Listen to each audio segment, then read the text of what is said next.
Jack stared down at the heap full box of cat food piled by Witch's kitchen. Burned. Reminders of the two tabbies. It lost just weeks before. Witch's heart. He'd closed after losing Witch's beloved companions. And he had made Ava. No more pits, no more heartbreak. Today, it decided, was the day he would carry every last back to the dumpster and be done with it. But as he walked toward the dumpster, he heard a soft, pleading cry. Two tiny bobcat kittens stared up at him with wide, hungry eyes, letting out a pitiful chorus. He was about to throw out the cat food, but these two kittens were about to change each's mind. Were they a sign of healing, or would they lead to yet another painful goodbye? Before we start, hit the like button and make sure to subscribe if you haven't, and hit that notification bell so that you won't miss any new stories. The Morning Sun cast. Long shadows across Jack Morrison's kitchen floor, illuminating the stack of unopened cat food cans that had been gathering dust for 3 weeks. At 72, Jack had touted seen enough flaws in HD's life. HD's wife Margaret 5 years ago. HD's son deployed overseas, and now HBS 2. Beloved tabby cats, Rusty and Peaches, who had simply vanished one October night without a trace. He stood there in Witch's flannel shirt and worn jeans, HD's wettered hints, trembling slightly as he reached for the first can. The label showed a happy orange cat, not unlike Rusty had been. Yacht's trot tightened. For 15 years. Those two cats had been HD's constant companions after Margaret passed. Hate filled the silence of HD's small cabin on the edge of the Colorado foothills with their parent playful antics. Now the silence was deafening. No more, he muttered to himself, grabbing a cardboard box from the pantry. No more pits. No more heartbreak. Jack had searched for weeks after they disappeared. It walked every trail near HD's property, called their names, until HD's voice grew past it flyers at the general store in town.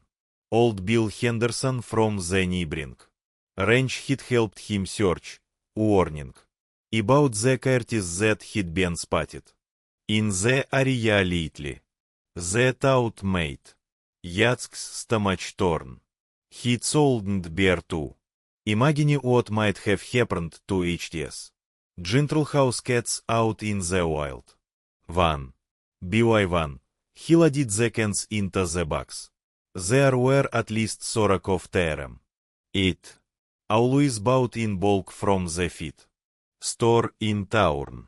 HD's hints paused over the back of DIY food, still half full. Peaches had preferred the DIY food, always crunching cruy contentedly while Rusty favored the wet. The memory hit him like a physical blow. Get a tea. Targeter, you old fool, Jack told himself, blinking through the mystery in HD's eyes. He teared the box and hid it for the door. The walk to the dumpster at the end of HD's long gravel driveway usually took 5 minutes, but today each step felt heavy. The November air was crisp, carrying the scent of pine and the promise of snow. HD's boots crunched on the gravel, the sound echoing in the stillness of the morning. Jack was halfway down the drive when he heard it, a soft mooing seroy that made him freeze misstep. Each des heart leaped. Could atb. Хитрости or pitches. Finally come home. He set the box down. Carefully and listened, holding HDS. Bread. The CRI came again, higher. Pitch 10 he remembered, with an edge. Of desperation that took it at HDS heart. Jack turned slowly, scanning the brush. Along the edge of HDS property. Hats. When he saw TRM. Two small forms. Huddled near the old oak tree at the curve of HDS driveway. At first glance, HDS heart soured. Cats. But as HDS suggested to the shadows. He realized this errant house cat sat. All. The two tears, the spotted coats. The slightly larger paws, this were. Bobcat kittens. Jack stood perfectly. Still, hardly daring to breathe. The kittens shouldn't have been more than 3 months old.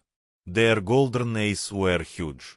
In their small faces, fixed on him with a mixture of fear and something else.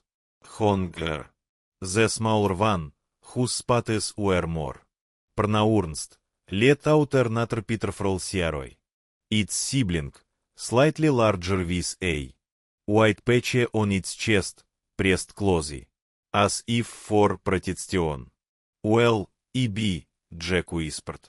It lived in these hills for 20 years and he'd seen adult bobcats only a handful of times, always from a distance. They were elusive creatures, weary of humans. To see kittens, especially ones this young, and obviously distressed, was extraordinary and troubling. Where was their mother? The kittens cried again, a chorus of needs that went straight to Yat's heart. Despite HDS. Of just minutes ago, he found himself kneeling slowly, reaching for the box of cat food. HDS arthritis. Protested, but he ignored it. You hungry little ones? He asked swiftly, keeping HDS voice low and calm. Yes. Your mama. With practiced movements, he opened a can of wet food. The sound made the kittens ears swivel forward, their bodies tensing. Jack scooped some food into the plastic. Lit and set it on the ground. 10. Backed Rui several feet. The kittens watched him, their eyes never leaving HDS face.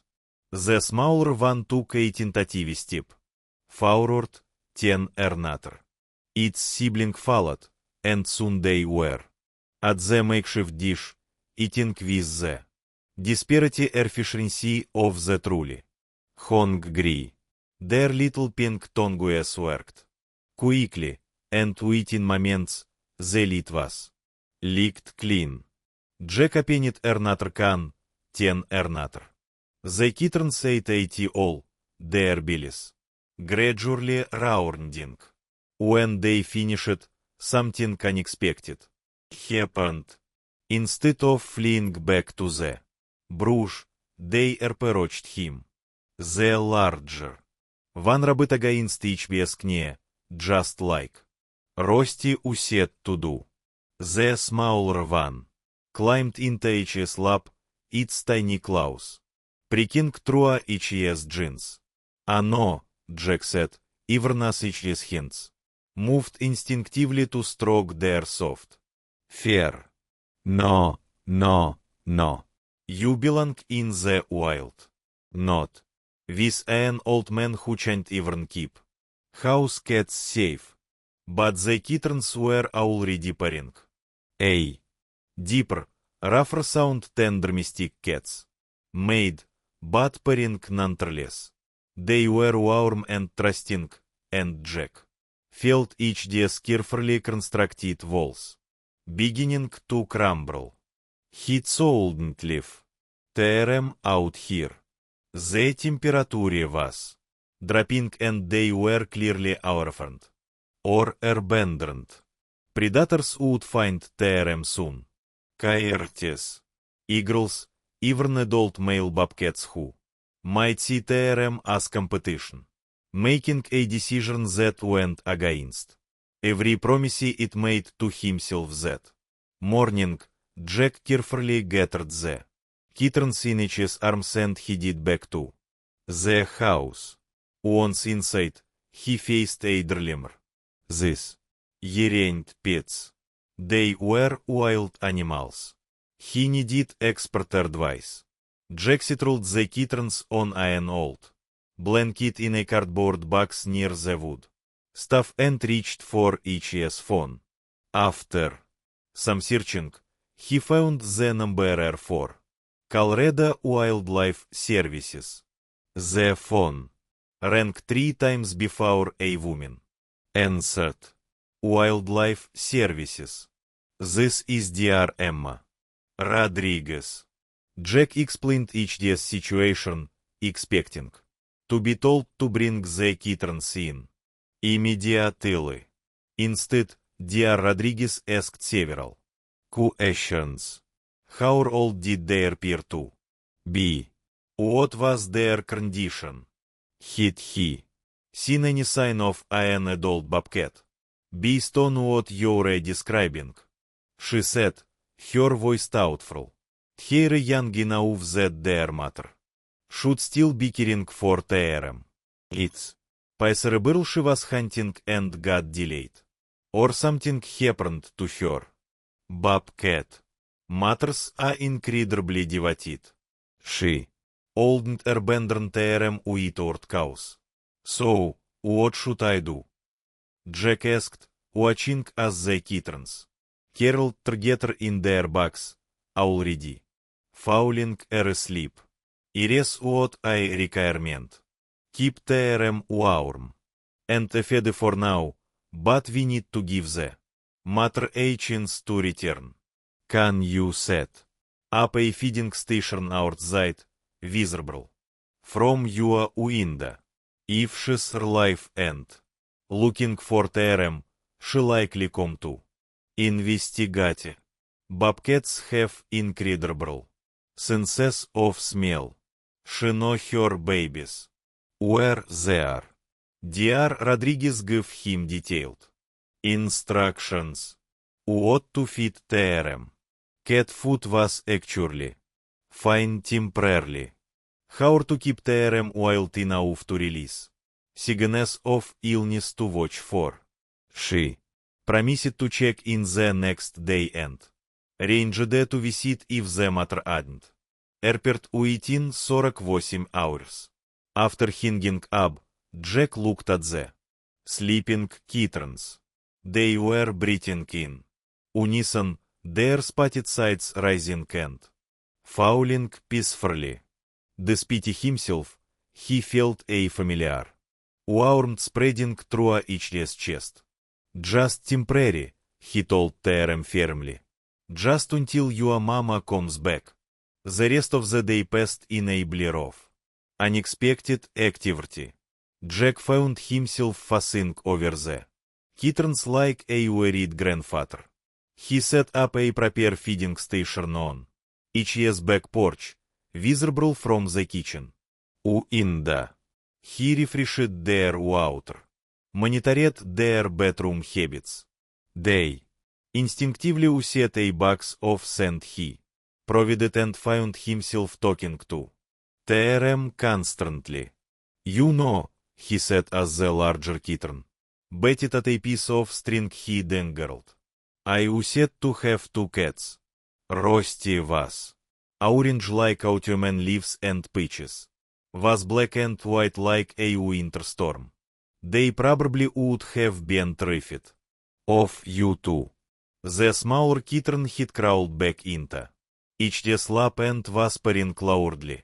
Its eyes were half closed in contentment, and Jack couldn't help but stroke its soft fur. They were different. From house cats. Their fur was denser. Their bodies more muscular even not this. Young age. But the trust in their race. The way they sought comfort and warmth. That was universal. As evening fell, Jack built up the fire. In the wood stuff. The kittens gravitated toward the warmth, stretching out on the hard rock with abovers. Pleasure. Jack settled in each recliner with a cup of coffee and found himself smiling as they played. They were rougher than house cats, there. Games full of pounces and mock battles that would serve them well in the wild. But they were also heartbreakingly young and vulnerable. Your mama better come back, he told them. You need her more than you need an old fool like me. But even as he sat at tea, Jack felt the ice round each day's heart melting. This wild babies he threw yearned something in him. Not just the caretaker instinct, but the capacity to care again despite the risk of loss. That night, Jack moved their backs to H.S. bedroom, just as he said to let Rusty and Peaches sleep on H.S. bed. The kittens caroled against each other, purring so softly.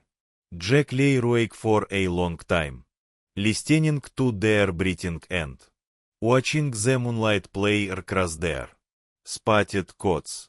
He thought about Margaret, how she would have loved this strange turn of events. She'd always said that love found a way even when you tried to shoot it out. The next morning brought the first real cold snap of the season. Frost silvered the grass and yachts.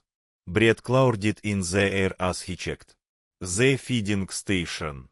No sign of the adult bobcat, Tau. Something had eaten the food. Probably raccoons. He refreshed the SRPLI and went back. Inside where the kittens were just waking up. Over breakfast, HBS at meal. Their cat food, Jack found himself planning the day around the kittens' needs. They needed stimulation, Dr. Rodriguez had said, to develop properly. So, Jack fished toys from pine cones and feathers, watched them stalk and pounce their instincts sharp despite their young age. The larger kitten, whom Jack had started thinking of as brave, was clearly the bolder of the two. He explored every corner of the cabin, scaling furniture with impressive agility. The smaller one, Little Shadow, because she followed her brother everywhere, was more cautious, but equally curious. They investigated everything with the intensity of tiny scientists, making Jack live with their antics. They spaced in this new routine. Each morning, Jack checked the feeding station hopefully. Each evening, he found himself on the floor playing with the kittens. Their wild energy infectious. They grew stronger and more coordinated. Their personalities emerging more clearly. Brave was indeed fearless, always the first to investigate new sounds or objects. Little Shadow was clever, often figuring out puzzles like how to open cabinet doors that stumped her brother. Dr. Rodriguez visited on the third day, examining the kittens with professional efficiency softened by abovers. Perfection. Hair in excellent condition. She told Jack, watching as Little Shadow climbed onto Mitchell's shoulder. You're doing a wonderful job, but they need their mother, Jack finished, I know, Ivy been looking for, sure, leaving foot out, checking for, tracks, noting, Dr. Rodriguez надит симпатхитичаллы. We may need to start thinking about alternatives. Here's a wildlife rehabilitation center about 2 hours from here. They specialize in preparing our referred wildlife for release. Yatzk's chest tightened at the thought of losing TRM, but he nodded. Whatever's best for TRM. That night, the first snow began to fall. Jack stood at the window, watching. The heavy flakes drift down the kittens, pressed against each bear's legs. In the morning, the world would be transformed in white, making survival even harder for any creature alone in the wild, including a mother bobcat searching for sure babies. Please, he whispered to the snowy darkness. Please, come back for TRM. The kittens must have sensed each yes. Melancholy because they became extra affectionate that evening. They curled up on either side of him in the recliner, thereby creating a stereo effect that vibrated through each yes chest. Brave licked each yes hint with a rapping tongue while little shadow tucked her hit under each yes chin. You're making this harder, you know, Jack told Terem. But each yes hints never stopped stroking their fear. It forgotten how healing the prisons of animals could be. Not just their physical warmth or playful antics, but the way they lived so completely in the present. They didn't worry about tomorrow or grief for yesterday. They simply were. And their contentment was contagious. Jack found himself talking to Terem about everything. About Margaret and her garden that set to bloom with wild flowers every spring. About each year's son. David stationed in Germany. About Rusty and Peaches and the whole their louse hit. Left. The kittens listened with apparent interest, their eyes tracking each other's face, occasionally offering a chirp or trill. In response, Margaret would say, "I'm being an old fool," he said one evening as little shadow tried to groom each year's beard, falling for not pair of cats when I swear I oldn't and while to answer that.